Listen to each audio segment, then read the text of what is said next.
আসসালামু আলাইকুম গাইস, কেমন আছেন? আমি এখন মর্যাদার মুড়ি ভর্তা বানিয়ে নিব। এখানে আমি পেঁয়াজ ও আলুর সব বেগুন সব আনছি। এখন এগুলো আমি হাতে ভেঙে নিতেছি। এদিক দিয়ে আমি পেঁয়াজ, কাঁচামরিচ, টমেটো কেটে নিয়েছি। নিয়ে এখন আমি সবগুলা ভেঙে নিয়েছি। এখন মশলাগুলো দিয়ে দিলাম, দিয়ে দিব সর্ষের তেল। ভিডিওটা ভালো লাগে লাইক কমেন্ট শেয়ার করে দিন। আপনারা নতুন চ্যানেলটা সাবস্ক্রাইব করে দিন। আমার ভিডিওটা ভালো লাগলে কমেন্টে জানাবেন। এখন দিয়ে দিলাম মুড়ি, দিয়ে আমি মেখে চোখে নিলাম। কেমন হলো গাইস? আসসালামু আলাইকুম গাইস, কেমন আছেন? আমি এখন মর্যাদার মুড়ি ভর্তা বানিয়ে নিব। এখানে আমি পেঁয়াজ ও আলুর সব বেগুন সব আনছি। এখন এগুলো আমি হাতে ভেঙে নিতেছি। এদিক দিয়ে আমি পেঁয়াজ, কাঁচামরিচ, টমেটো কেটে নিয়েছি।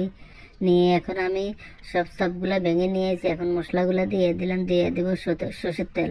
ভিডিওটা ভালো লাগে লাইক কমেন্ট শেয়ার করে দিন। আপনারা নতুন চ্যানেলটা সাবস্ক্রাইব করে দিন। আমার ভিডিওটা ভালো লাগলে কমেন্টে জানাবেন। এখন দিয়ে দিলাম মুড়ি, দিয়ে আমি মেখে চোখে নিলাম। কেমন হলো গাইস? আসসালামু আলাইকুম।